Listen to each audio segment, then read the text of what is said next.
പ്രിയപ്പെട്ട കൂട്ടുകാരെ, നമ്മൾ കുറച്ച് നാളായി ഇന്ന് കുട്ടികൾക്ക് മാത്രമല്ല വലിയവർക്കും ഇഷ്ടപ്പെടുന്ന ഒരു ഐറ്റം, പെട്ടെന്ന് എടുക്കാൻ പറ്റുന്ന ഒരു ഐറ്റം നമുക്ക് ഉണ്ടാക്കാൻ നോക്കാം.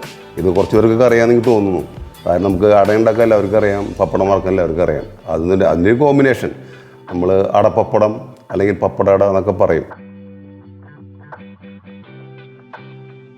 നമുക്കതിന് വേണ്ടത് പപ്പടം എന്തായാലും വേണം.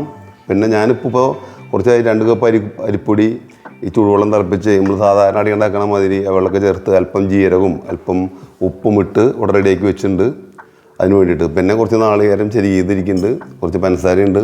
ആ പഞ്ചസാര നമുക്ക് അതിന് ആവശ്യത്തിനുള്ളത് ഇതിലേക്ക് ഇട്ട് നമുക്കതൊന്ന് മിക്സ് ചെയ്ത് വെക്കാം. നമുക്ക് ആവശ്യം വരുമ്പോൾ അത് ഞാൻ ഇട്ടുണ്ട്.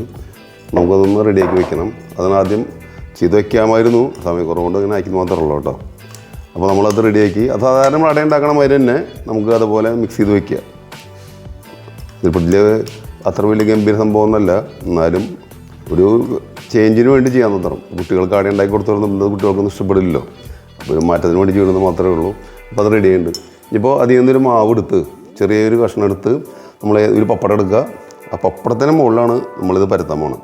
കാരണം വാഴയില്ലാത്തവർക്കും വിദേശങ്ങളിൽ ജോലി ചെയ്യുന്നവർക്കും വാഴ കിട്ടാൻ എളുപ്പമല്ല. അപ്പോൾ ഇങ്ങനെ പപ്പടം എടുക്കുക. ആ പപ്പടത്തെ നന്നായിട്ട് അങ്ങോട്ട് പരത്തുക. അട ഉണ്ടാക്കണം പോലെ തന്നെ ഇലയിൽ പരത്തണ മാതിരി തന്നെ പപ്പടത്തിൽ അങ്ങോട്ട് പരത്തുക.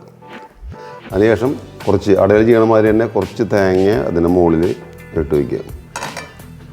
സാധാരണ ചെയ്യണ മാതിരി തന്നെ ഒന്ന് പരത്തി പപ്പടം അങ്ങോട്ട് മടക്കുക. പപ്പടം ജസ്റ്റ് ഇങ്ങനെ മടക്കുക. ഇങ്ങനെ മടക്കുമ്പോൾ ഞാൻ എത്ര അമർത്തി കഴിഞ്ഞാലും ഒട്ടില്ല നമുക്കറിയാമല്ലോ. അപ്പോൾ ഒന്നുകിൽ നിങ്ങൾ വെള്ളം നനച്ചിട്ട് ഇങ്ങനെ അമർത്തി കൊടുത്താൽ മതി, അപ്പോൾ ഒട്ടിക്കോളും. ഞാൻ അപ്പോൾ അതിന് പകരം കുറച്ച് മൈദ ഇങ്ങനെ ഇവിടെ കലക്കി വെച്ചിട്ടുണ്ട്, മൈദ വെള്ളം.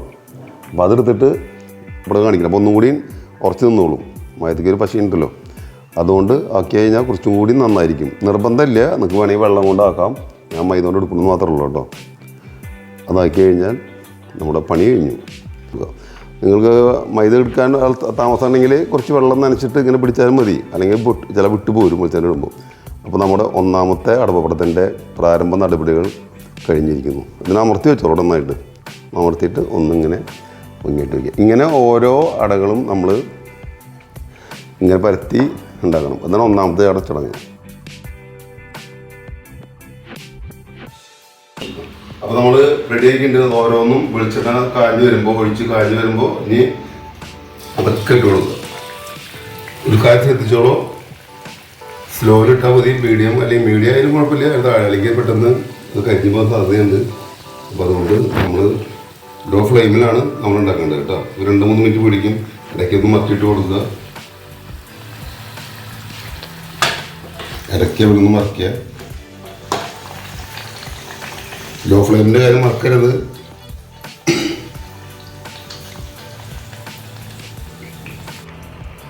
ഇപ്പോൾ ഏകദേശം വേവായിട്ട് നമുക്കത് കോരിയെടുക്കാം.